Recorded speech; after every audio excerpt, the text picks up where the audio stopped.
vamos explorar um conjunto fascinante de ferramentas de persuasão e manipulação, as 38 estratagemas de Schopenhauer, interpretadas e apresentadas por Olavo de Carvalho. Com exemplos práticos, fica evidente que esses estratagemas não são meras teorias abstratas. Eles são empregados ativamente na academia, na política e até mesmo em discussões informais do cotidiano. Identificar esses padrões é o primeiro passo para se proteger contra a manipulação.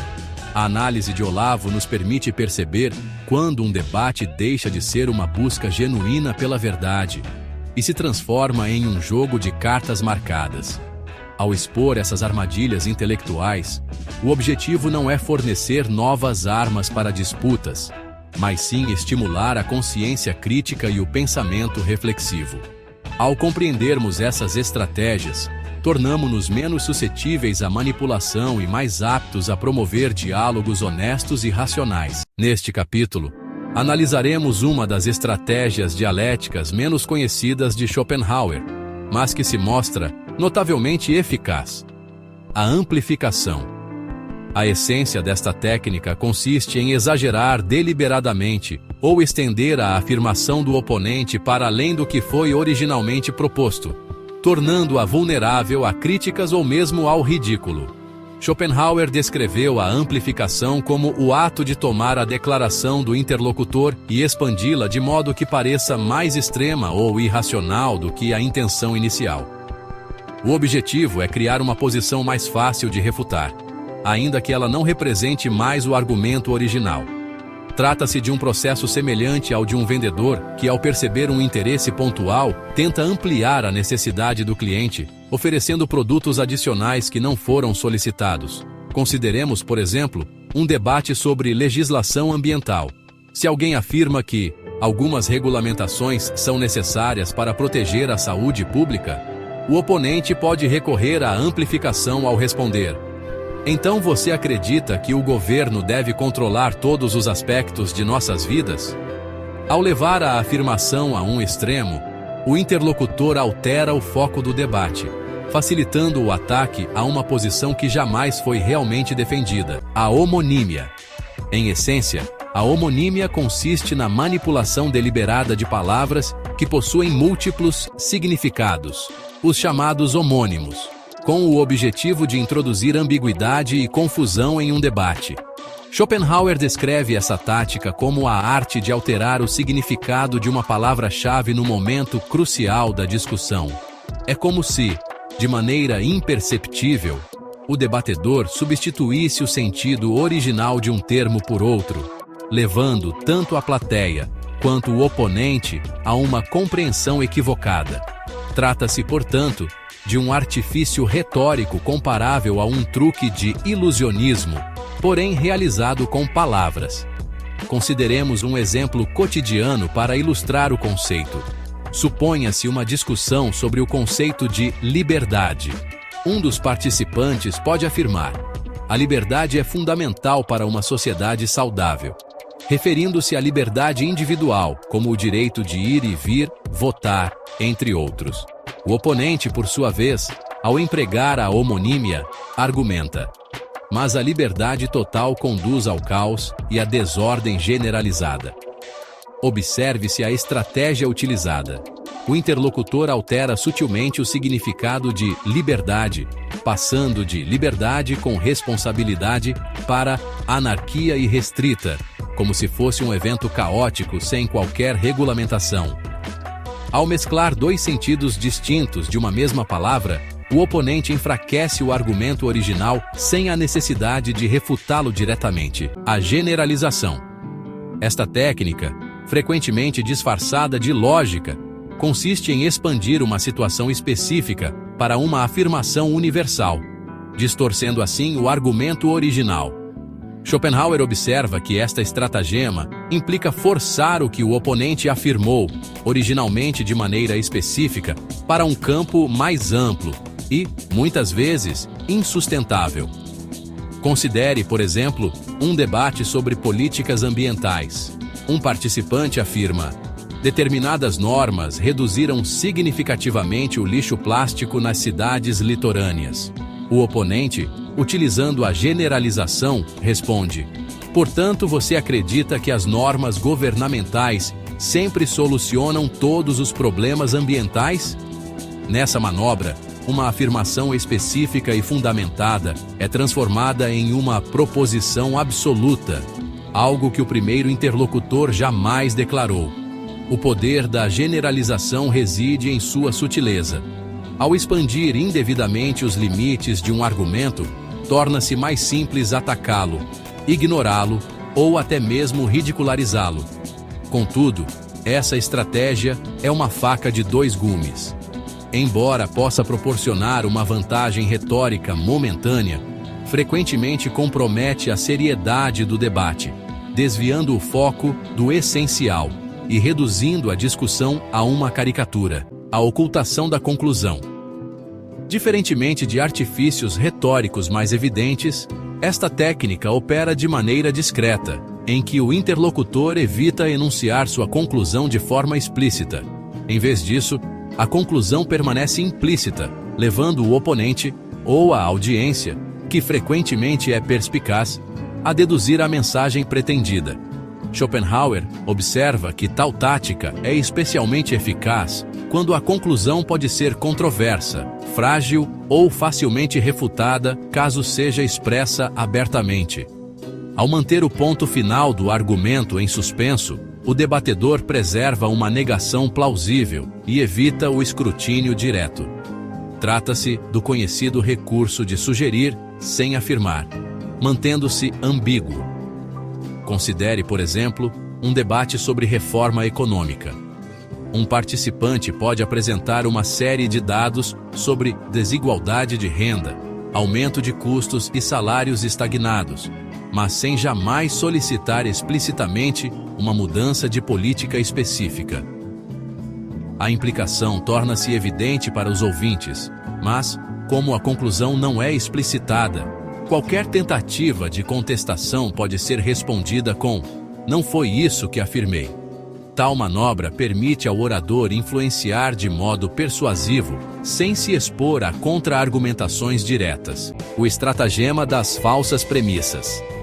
Em seu tratado sobre a erística, Schopenhauer caracteriza essa manobra como a introdução deliberada de uma premissa no argumento que é, de fato, falsa ou, no mínimo, altamente contestável. O orador, frequentemente munido de confiança e revestido de autoridade, apresenta tal premissa como se fosse um fato inquestionável. O objetivo é claro: se o interlocutor aceitar a premissa falsa, consciente ou inconscientemente, o restante do argumento pode avançar sem obstáculos em direção a uma conclusão que, sob análise rigorosa, seria insustentável. Examinemos um exemplo prático.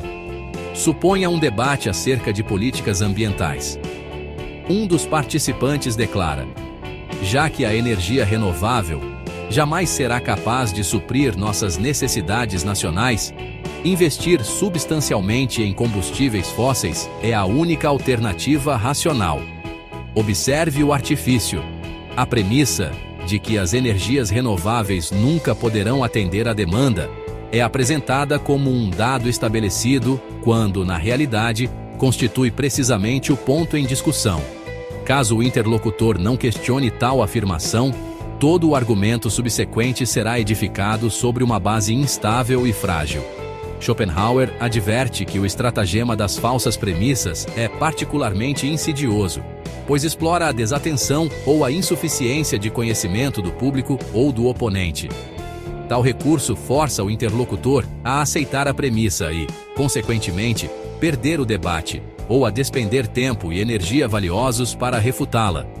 A defesa mais eficaz consiste em examinar cuidadosamente as suposições iniciais de qualquer argumento. Como o próprio Schopenhauer observa, uma corrente é tão resistente quanto seu elo mais frágil.